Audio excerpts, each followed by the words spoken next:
Mi esposa embarazada se fue de viaje con su mejor amigo y dijo, ojalá este hijo fuera de él sí es un hombre alfa. La dejé en ese mismo instante.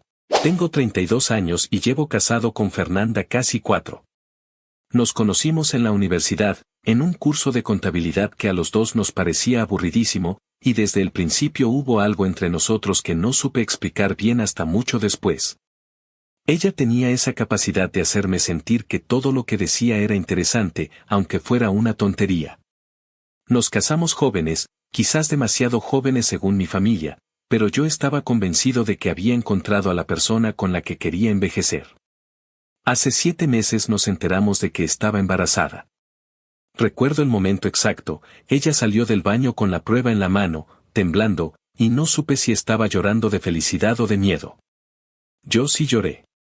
Habíamos intentado durante casi 1 año y medio, con las visitas al médico, los suplementos, las citas programadas como si fueran reuniones de trabajo, y cuando finalmente pasó, sentí que por fin la vida nos estaba dando algo que merecíamos.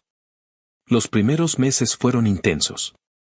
Fernanda tuvo náuseas constantes, cambios de humor que iban de la ternura absoluta al llanto sin razón aparente, y yo aprendí a caminar con cuidado, a anticipar lo que podía molestarla, a callar cuando algo que decía sonaba raro porque entendía que las hormonas hacían de las suyas.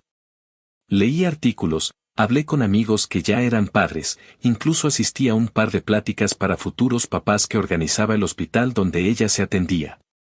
Quería estar preparado. El problema empezó, aunque en ese momento no lo vi como un problema, cuando Fernanda retomó contacto con Maximiliano. Max había sido su mejor amigo desde la secundaria. Yo lo conocía, habíamos convivido en algunas reuniones, cenas de cumpleaños, incluso estuvo en nuestra boda como uno de los invitados de honor de su lado. Siempre me pareció un tipo simpático, de esos que hablan fuerte y ríen más fuerte todavía, con una vida que parecía sacada de una revista, viajaba constantemente por su trabajo como fotógrafo independiente. Tenía músculos que se notaban incluso debajo de la ropa, y una forma de hablar que a mí, sinceramente, siempre me pareció un poco exagerada, como si estuviera actuando para una cámara invisible. Durante los primeros años de nuestro matrimonio, Max y Fernanda se veían de vez en cuando, se mandaban mensajes, nada que me hiciera sospechar de algo. Yo confiaba en ella completamente. Pero desde que quedó embarazada, esa cercanía empezó a crecer de una manera que, viéndolo en retrospectiva, debí haber notado antes. Empezó con mensajes de texto que se volvieron diarios. Luego llamadas que duraban horas, sobre todo por las noches, cuando yo ya estaba dormido o a punto de estarlo. Fernanda decía que Max la hacía reír, que necesitaba distraerse de las molestias del embarazo, que hablar con él le quitaba el estrés. Yo, como buen esposo comprensivo, no dije nada al principio. Pensé que era normal que quisiera apoyo de una amistad de tantos años, sobre todo en un momento tan vulnerable como el que estaba viviendo. Lo que sí empezó a incomodarme fue la manera en que hablaba de él. Cada 2 por 3 soltaba comentarios como Max dice que los hombres de verdad se involucran más en el embarazo o Max dice que él, si fuera papá, ya habría remodelado toda la casa para el bebé o Max opina que deberíamos considerar un nombre más internacional para el niño, así como el que él le pondría a su hijo si tuviera uno. Cada frase empezaba con Max dice o Max opina, como si de pronto la opinión de un fotógrafo soltero sin hijos fuera más valiosa que la mía, que estaba ahí, todos los días, viviendo el embarazo junto a ella. Al principio lo tomé con humor. Incluso bromeaba con mi hermano sobre el consultor no oficial de nuestro embarazo. Pero conforme pasaban las semanas, la broma dejó de parecerme graciosa. Fernanda empezó a comparar cosas. Que si yo no cocinaba tan bien como decía que cocinaba Max. Que si yo no era tan detallista como él, que según ella siempre le mandaba flores a sus parejas sin ningún motivo especial. Que si yo trabajaba demasiado y no tenía tiempo para acompañarla a las citas médicas, cuando la realidad era que había faltado a trabajo en 3 ocasiones distintas para ir con ella. Cosa que mi jefe ya me había señalado con cierta incomodidad. Traté de hablar con ella. Una noche, después de cenar, le dije con calma que sentía que Max ocupaba un espacio en nuestra relación que antes no tenía, que no me molestaba su amistad pero que las comparaciones constantes me hacían sentir menospreciado. Sobre todo en un momento tan importante como el embarazo de nuestro hijo. Fernanda se puso a la defensiva de inmediato. Me acusó de ser inseguro, de no confiar en ella, de querer alejarla de sus amistades como si yo fuera un esposo controlador.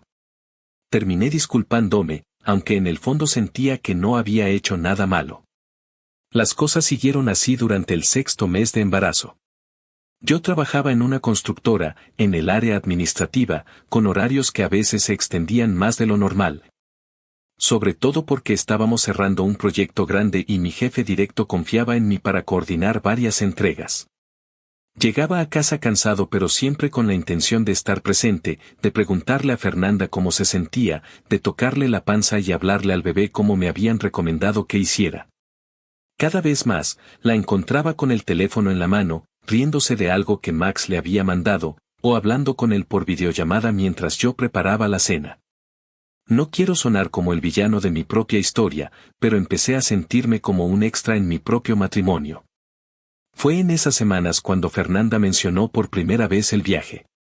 Dijo que Max tenía un trabajo de fotografía en la playa, algo relacionado con un catálogo para una marca de ropa, y que la había invitado a acompañarlo unos días porque necesitaba desconectarse antes de que naciera el bebé. Lo dijo así, como quien comenta el clima, sin darle mayor importancia, mientras doblaba ropa de bebé sobre la cama. Le pregunté si hablaba en serio. Me miró como si yo hubiera dicho algo absurdo y me explicó que no había nada de malo, que Max era como su hermano, que necesitaba un descanso mental antes del parto y que confiaba en que yo entendería eso. Le recordé, con la voz más tranquila que pude reunir, que estaba embarazada de 7 meses, que viajar en ese punto podía no ser lo más recomendable médicamente, y que además, aunque Max fuera como su hermano. A mí me parecía extraño que una esposa embarazada, se fuera de viaje solo con otro hombre que no era su esposo. Ella se rió. No de una manera cariñosa, sino con ese tono que usaba cuando quería hacerme sentir exagerado. Me dijo que yo siempre convertía todo en un drama, que necesitaba confiar más en ella. Y que de todas formas ya casi lo tenía decidido porque el ginecólogo le había dado luz verde para viajar mientras no fueran trayectos muy largos. Esa noche no dormí bien. Me quedé viendo el techo, dándole vueltas a la conversación, preguntándome en qué momento habíamos pasado de ser 2 personas esperando con ilusión a un hijo, a esto. Yo tratando de convencerla de que no se fuera de viaje con otro hombre mientras cargaba a nuestro bebé. No tenía idea de que esa conversación era apenas el principio de algo mucho más doloroso. Desperté con la sensación de que algo no estaba bien antes incluso de abrir los ojos por completo. La luz que entraba por la ventana era más intensa de lo normal para la hora en que solía levantarme, y cuando finalmente logré enfocar la vista en el despertador de la mesita de noche, sentí que el estómago se me caía hasta el piso. Eran las 9:40 de la mañana. Mi alarma estaba programada para las 6. Siempre lo había estado, desde que trabajaba en la constructora, porque necesitaba al menos 1 hora y media para arreglarme, desayunar algo rápido y llegar a tiempo a las juntas matutinas que mi jefe había vuelto obligatorias desde que empezamos el proyecto grande. Me levanté de golpe, con el corazón acelerado, buscando mi teléfono para revisar si había puesto mal la hora, pero no lo encontré en la mesita donde siempre lo dejaba cargando. Fue entonces cuando noté que el lado de la cama donde dormía Fernanda estaba vacío. No solo vacío, sino ordenado, como si nadie hubiera dormido ahí esa noche. Las almohadas estaban acomodadas de una manera que ella nunca dejaba, casi como si alguien hubiera hecho un esfuerzo consciente por dejarlo todo en su lugar antes de irse. Bajé corriendo, todavía en pijama, gritando su nombre por toda la casa. No hubo respuesta. Revisé la cocina, el baño, hasta el pequeño cuarto que habíamos empezado a preparar como habitación del bebé, con la cuna a medio armar y las paredes pintadas de un verde pastel que ella misma había elegido. Nada. La casa estaba completamente vacía. Encontré mi teléfono en la sala, sobre la mesa de centro, con la pantalla apagada. Al desbloquearlo entendí lo que había pasado. La alarma de las 6 de la mañana había sido silenciada manualmente a las 5:58. No había ningún error de configuración, ningún fallo técnico. Alguien la había apagado a propósito. Tenía 3 llamadas perdidas de mi jefe y un mensaje de una compañera de trabajo preguntando si estaba bien, porque no había llegado a la junta de las 8 y no respondía el teléfono. Sentí una mezcla de pánico y furia que no recordaba haber sentido antes. Marqué el número de Fernanda de inmediato. Tardó 4 tonos en contestar. ¿Bueno? Dijo, con una voz que sonaba extrañamente tranquila, casi despreocupada, con el sonido del viento de fondo, como si estuviera al aire libre. Fernanda, ¿dónde estás? Apagaste mi alarma, falté a la junta más importante del mes, mi jefe me ha llamado 3 veces. ¿Qué está pasando? Hubo un silencio breve antes de que respondiera. Me fui con Max a la sesión de fotos. Te dije que me habían invitado. Me dijiste que lo estabas considerando, no que ya te habías ido.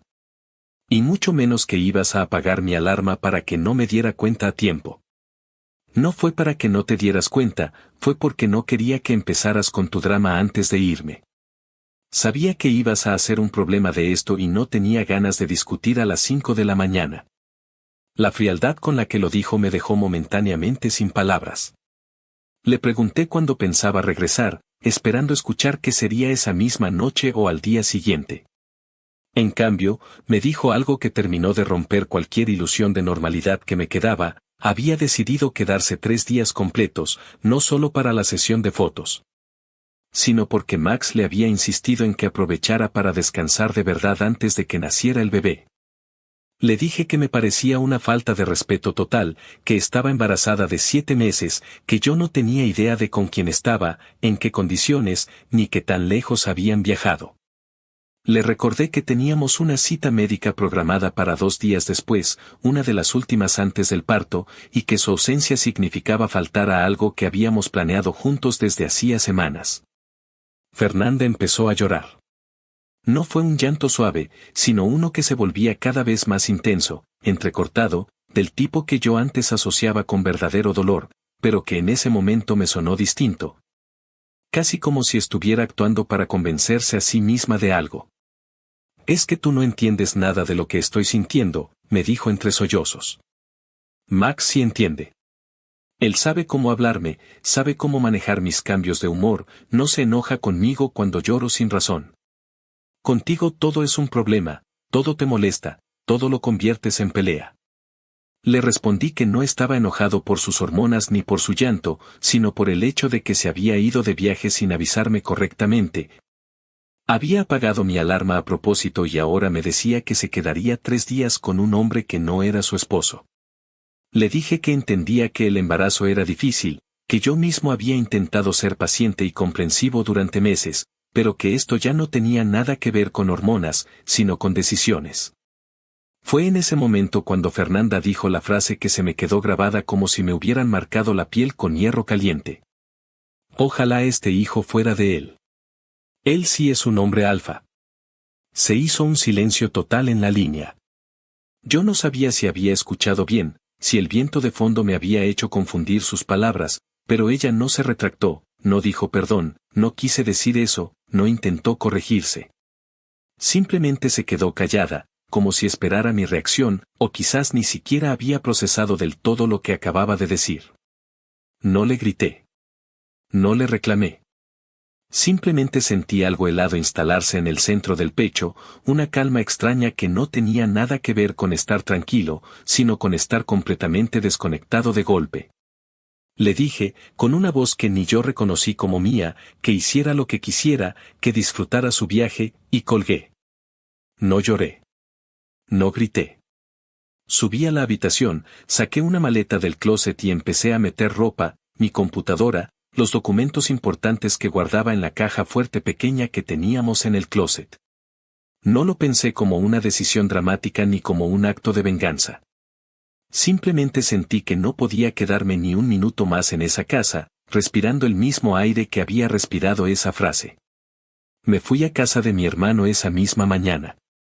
Le mandé un mensaje a mi jefe explicando que había tenido una emergencia familiar grave, sin entrar en detalles, y afortunadamente me dio el resto del día libre. Pasaron 3 días sin que Fernanda me contactara. Ni una llamada, ni un mensaje, nada.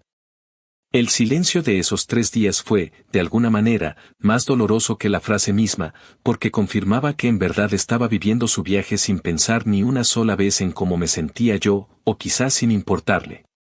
Al cuarto día, cuando ya había regresado, me llamó.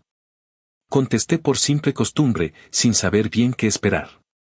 En cuanto escuché su voz supe que algo había cambiado, ya no lloraba, ahora sonaba furiosa. ¿Se puede saber por qué no has llegado a la casa? Los vecinos me dijeron que sacaste tus cosas. Eres un desobligado, ¿sabes? Estoy embarazada y tú simplemente te desapareces. Voy a demandarte por abandono, eso tenlo por seguro. Escuché toda su indignación sin interrumpirla, esperando el momento adecuado para hablar. Cuando finalmente hizo una pausa para respirar, le respondí con la voz más serena que pude reunir. Llama a tu mejor amigo para que te cuide. Él parece entender mejor que yo cómo manejar tus hormonas, ¿no? Que él se encargue. Fernanda se quedó en silencio un momento, como si no esperara esa respuesta. Le expliqué que había decidido no verla hasta el día del parto, que estaría presente porque era mi responsabilidad como padre, pero que también había decidido, apenas naciera el bebé, solicitar una prueba de ADN antes de firmar cualquier acta de nacimiento. No lo dije con rencor ni con ganas de lastimarla, sino porque después de escuchar esa frase, después de 3 días de silencio total mientras viajaba con otro hombre, sentía que era lo único razonable que podía hacer para protegerme a mí mismo de cualquier duda futura. Colgó sin decir nada más. No sé si tomé la decisión correcta. No sé si la prueba de ADN es una exageración o una precaución justificada después de todo lo que pasó. Lo único que tengo claro es que esa frase, ojalá este hijo fuera de él sí es un hombre alfa, cambió por completo la manera en que veo mi matrimonio, y no sé si hay forma de regresar de ahí. ¿Ustedes qué opinan? ¿Exageré al pedir la prueba de ADN o hice lo correcto? Actualización. Han pasado casi 4 meses desde que publiqué la primera parte de esta historia, y muchos de ustedes me pidieron en los comentarios que regresara a contar cómo terminó todo. Voy a intentar ser lo más claro posible, aunque todavía hay partes de este proceso que me cuesta trabajo poner en palabras. Después de la llamada donde le dije a Fernanda que solicitaría una prueba de ADN, el ambiente entre nosotros se volvió prácticamente una guerra fría. Yo seguía viviendo en casa de mi hermano, ella seguía en la que había sido nuestra casa, y la comunicación se limitaba a mensajes cortos relacionados con las citas médicas restantes. No hablamos del viaje, no hablamos de la frase que había dicho, no hablamos de nada que no fuera estrictamente necesario. Lo que sí llegó, y con fuerza, fue mi suegra. Rosaura, la mamá de Fernanda, siempre había sido una mujer intensa, de esas que defienden a sus hijos sin importar el contexto ni los hechos. En cuanto se enteró de que yo pensaba pedir una prueba de ADN, empezó a llamarme a todas horas. Los primeros mensajes fueron de reclamo, después se convirtieron en insultos directos. Recuerdo particularmente una llamada donde me gritó, casi sin dejarme responder, que cómo me atrevía a insinuar que su hija era una cualquiera. Que quién me creía yo para dudar de la fidelidad de Fernanda solo porque se había ido de viaje con un amigo de toda la vida. Nunca le contesté con el mismo tono. Simplemente la dejaba hablar, y cuando terminaba, le decía con calma que respetaba su punto de vista, pero que mi decisión no iba a cambiar. Después de varias llamadas así, opté por ignorarla directamente. No tenía caso discutir con alguien que ya había decidido de antemano quién era el villano de la historia. El bebé nació a finales de octubre, un varón al que Fernanda decidió llamar Emiliano. Me enteré por un mensaje de texto que me mandó una tía de ella, no directamente por Fernanda. Cuando llegué al hospital esa misma noche, no me dejaron pasar. Fernanda había dado instrucciones específicas de que yo no podía entrar a verla ni al bebé, y el personal de enfermería, siguiendo protocolo, respetó esa indicación. Pasé 3 días completamente fuera de esa parte de la vida de mi hijo. 3 días donde no supe si pesaba bien, si estaba sano, si Fernanda se había recuperado del parto sin complicaciones. Fue de las experiencias más difíciles que he vivido, porque sin importar todo lo que había pasado entre nosotros, ese bebé, biológicamente mío o no en ese momento seguía sin saberlo con certeza. Representaba algo que yo había esperado con ilusión durante meses. Al cuarto día decidí presentarme sin avisar en la casa. Toqué el timbre varias veces hasta que Fernanda abrió, visiblemente cansada, con el bebé en brazos. Nos quedamos ahí, en la puerta, mirándonos sin decir nada durante varios segundos. Finalmente, sin que yo dijera una palabra, se hizo a un lado y me dejó entrar. No hablamos mucho esa tarde. Me senté en el sillón de la sala y ella, después de dudarlo un momento, me permitió cargar a Emiliano por primera vez. No voy a negar que sentí algo enorme en el pecho al tenerlo entre mis brazos, una mezcla de ternura y de un dolor que no sabía cómo nombrar, porque no sabía si ese momento era real en el sentido que yo necesitaba que lo fuera. Fernanda rompió en llanto casi de inmediato. Me dijo que le dolía muchísimo que yo quisiera hacerme la prueba, que cómo podía pensar siquiera que el bebé no era mío si, según ella, Emiliano era idéntico a mí. Yo, sinceramente, no le veía ningún parecido evidente, más allá de los rasgos generales que tienen casi todos los recién nacidos. Pero no dije nada al respecto. Fingí que estaba considerando no hacer la prueba, que quizás tenía razón, que tal vez había actuado de manera exagerada. No quería generar más conflicto en ese momento, sobre todo con el bebé presente. Pero en cuanto tuve la oportunidad, mientras Fernanda estaba distraída preparando un biberón, tomé discretamente un mechón de cabello del bebé, de esos primeros cabellos finos que ya empezaba a tener. Y lo guardé con cuidado en una bolsita que llevaba preparada desde antes. Envié la muestra a un laboratorio especializado en pruebas de paternidad la semana siguiente, junto con una muestra mía. El proceso tomó cerca de 10 días. Recuerdo perfectamente el momento en que abrí el correo electrónico con los resultados, sentado solo en la sala del departamento que había rentado temporalmente. El resultado fue negativo. Probabilidad de paternidad, 0%. No sentí sorpresa, extrañamente. Creo que en el fondo ya lo sabía desde aquella llamada en la que Fernanda dijo esa frase que jamás voy a olvidar. Cuando le mostré el documento a Fernanda, su reacción fue de negación total. Me dijo que el resultado tenía que estar manipulado, que los laboratorios se equivocaban todo el tiempo, que yo probablemente había pagado para que el resultado saliera así con tal de tener una excusa para abandonarla. Me acusó de haber planeado todo desde el principio, de nunca haber querido ser padre en realidad. Fue en ese punto cuando decidí hacerme unos estudios médicos yo mismo, algo que en realidad había pospuesto durante meses por pura falta de tiempo. Quería tener certeza absoluta antes de tomar cualquier decisión final. Los resultados revelaron que tenía varicocele, una condición donde las venas dentro del escroto se agrandan de forma anormal, afectando directamente la producción y calidad de los espermatozoides. Según el urólogo que me atendió, mi condición era lo suficientemente severa como para que las probabilidades de poder concebir de forma natural fueran prácticamente nulas desde hacía tiempo. Posiblemente desde antes de casarme con Fernanda. Le mostré también estos resultados. Ahí, finalmente, no tuvo más remedio que admitir la verdad. Entre lágrimas, me confesó que Emiliano sí era hijo de Maximiliano, me explicó que meses antes de que descubriéramos el embarazo, en la época en que llevábamos casi 1 año y medio intentando concebir sin éxito.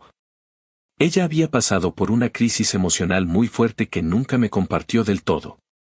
Decía sentirse defectuosa, culpaba a su cuerpo, y en una de esas noches de angustia había llamado a Max, como hacía siempre que necesitaba desahogarse.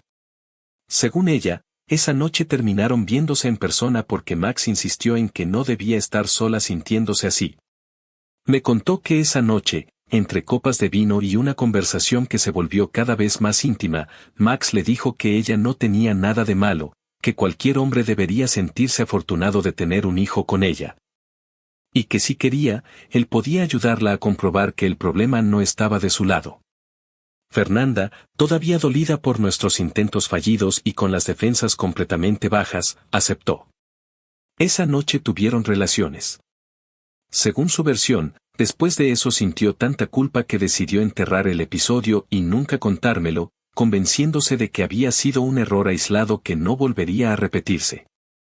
Semanas después, cuando descubrimos que estaba embarazada, ella prefirió creer, o forzarse a creer, que el bebé era mío, sin considerar seriamente la posibilidad de que no lo fuera. Eso explicaba, de golpe, muchas cosas: por qué Max se había vuelto una presencia tan constante durante todo el embarazo, por qué Fernanda defendía cada opinión suya como si fuera una verdad absoluta, y por qué, en el fondo, quizás una parte de ella sabía desde el principio que existía una posibilidad real de que Emiliano no fuera mi hijo. Le pregunté por qué, sabiendo todo esto, había dejado que yo viviera meses ilusionado, asistiendo a citas médicas, preparando el cuarto del bebé, eligiendo nombres. Solo me dijo, entre lágrimas, que tenía miedo de perderme y que prefirió aferrarse a la posibilidad de que todo estuviera bien antes que enfrentar la verdad. Ahí fue cuando exploté, después de meses de mantener la calma. Le dije que no tenía ninguna obligación moral ni legal de hacerme cargo del hijo de otro hombre, que ella misma había dejado clarísimo, con sus propias palabras, que deseaba que ese bebé fuera de Max. Y que ahora la vida le había cumplido ese deseo de una manera que quizás no esperaba. Discutimos con una intensidad que no habíamos tenido ni en los peores momentos anteriores.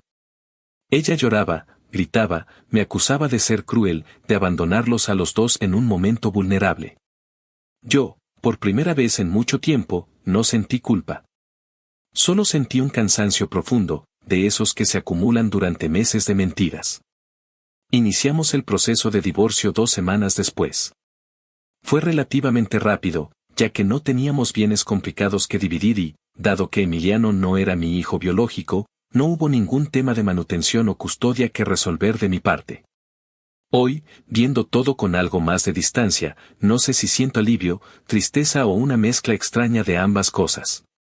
Perdí un matrimonio en el que había creído profundamente, y también perdí la idea de un hijo que, aunque nunca fue mío biológicamente, por unos meses sentí como si lo fuera. Pero también aprendí que confiar en las señales que uno siente, aunque los demás intenten convencerte de que estás exagerando, puede ahorrarte años de vivir dentro de una mentira. Gracias a todos los que siguieron esta historia desde el principio y me acompañaron con sus comentarios durante estos meses tan difíciles.